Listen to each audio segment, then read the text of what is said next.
এখন কি ইরান ওই পর্যায়ে যাওয়ার মতো শক্তিশালী হয়েছে যে তারা পুরো বিশ্বকে ব্ল্যাকমেল করার চেষ্টা করবে?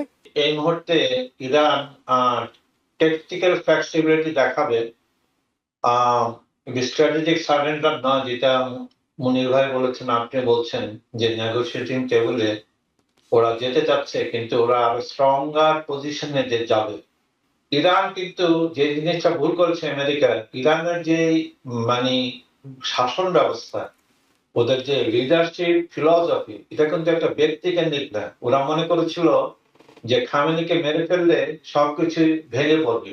এই যে senior Khamenei is more flexible, বয়স হয়েছে, উনি এতটা না, কিন্তু জুনিয়র খামেনি কিন্তু ভেরি আনপ্রেডিক্টেবল। রিপাবলিকানদেরকে খুশি করা যাচ্ছে না, মানে রিপাবলিকান সিনেটররা রীতিমতো সামনে মধ্যবর্তী নির্বাচন, তার আগেই অনেকে টেড ক্রুজ, টার্কার কারসন অনেকেই কথা বলতে শুরু করছেন। কেউ বলছেন এটা লজ্জাজনক অপমান, এটি মানে আমেরিকার স্বার্থ বিসর্জন দেওয়া হয়েছে। রীতিমতো তারা সবাই ক্ষোভ উদ্গীরণ করছেন। এটি কি প্রেসিডেন্ট ট্রাম্পের অবস্থানকে নড়বড় করবে নাকি সাময়িক ঠিক হয়ে যাবে? একটু খোঁজ খবর নিলে দেখবেন যে এই রিপাবলিকান পার্টির প্রচুর লোক যে ইসরায়েলের পিছনে যে এত পয়সা খরচ, এত ঘষাঘষি, এত কিছু করা তাদের, এটা কিন্তু অনেক রিপাবলিকানরাই পছন্দ করে না।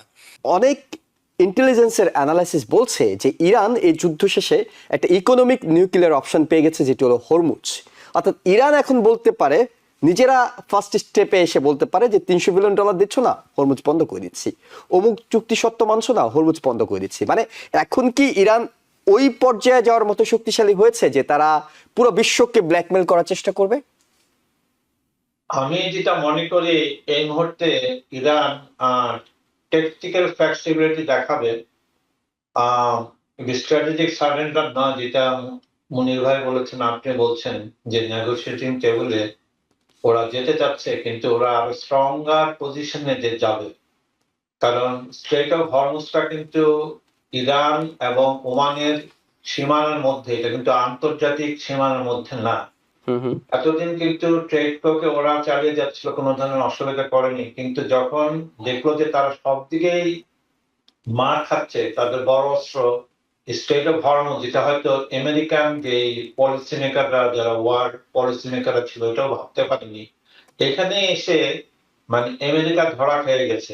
কিন্তু ইসরায়েল তো আপনি জানেন যে ডোনাল্ড ট্রাম্পকে এনেছে, যুদ্ধে জড়িয়েছে ইসরায়েলের কারণে। এখন ওদের মধ্যে এক ধরনের রিক চলছে, কারণ ইসরায়েল চাচ্ছে তাদের যে 40 বছরের কথা যেটা বলেন উনি ভাই, ওদের যে গ্রেটার ইসরায়েল ওরা বানাতে চাচ্ছে, ওরা লেবানন দখল করতে যাচ্ছে, সিরিয়া দখল করতে যাচ্ছে, আলটিমেটলি যে বিবলিক্যাল ইসরায়েলকে ওরা তৈরি করতে যাচ্ছে, এবং সেটাই ওদের মন মানসিকতার মধ্যে আসছে।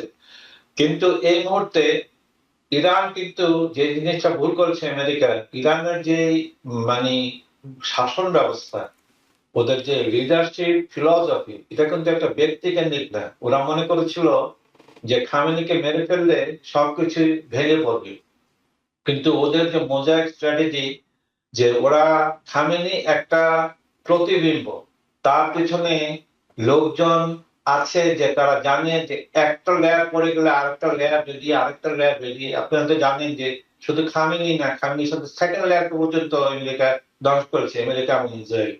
কিন্তু এই তাদের যে ফিলসফি, যে নেতৃত্বের বিকাশের যে ফিলসফিটা, এটা ডিফারেন্ট।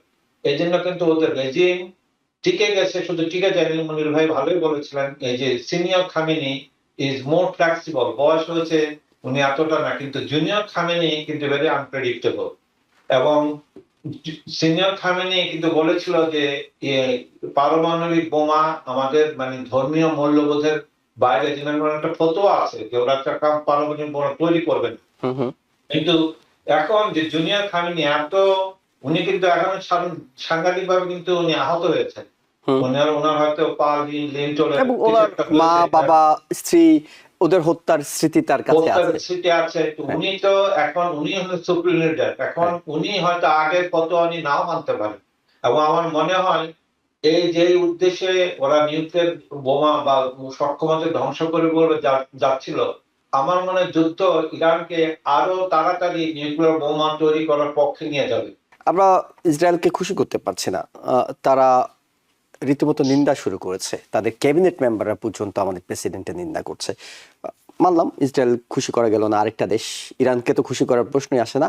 এখন রিপাবলিকানদেরকে খুশি করা যাচ্ছে না, মানে রিপাবলিকান সেনেটররা রীতিমতো সামনে মধ্যবর্তী নির্বাচন তার আগেই অনেকে টেড ক্রুজ, টার্কার কারসন অনেকেই কথা বলতে শুরু করছেন। কেউ বলছেন এটা লজ্জাজনক অপমান, এটি মানে আমেরিকার স্বার্থ বিসর্জন দেওয়া হয়েছে।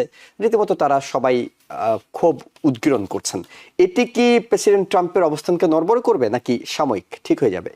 একটু একটু খোঁজ খবর নিলে দেখবেন যে এই রিপাবলিকান পার্টির প্রচুর লোক যে ইসরায়েলের পিছনে যে এত পয়সা খরচ, এত ঘষাঘষি, এত কিছু করা তাদের, এটা কিন্তু অনেক রিপাবলিকানরাই পছন্দ করে না।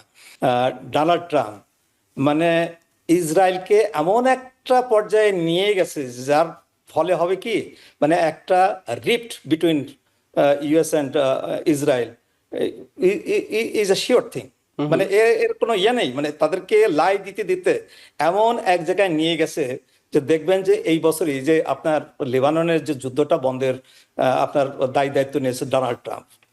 আমি প্রেডিক্ট করছি এখানে যে হয়তো ডোনাল্ড ট্রাম্পকে তারা মানবেও না, তারা হয়তো ওখানে যুদ্ধ চালিয়ে যাবে, মানবে না, যার ফলে অক্টোবরের নির্বাচন, ইসরায়েলের মধ্যে একটা রিফট। অক্টোবরের নির্বাচন, এটি তো নেতানিয়াহু ছেড়ে দেওয়ার কোনো সুযোগ নেই। তিনি এখন যুদ্ধ বন্ধ করলে তিনি হেরে যাবেন।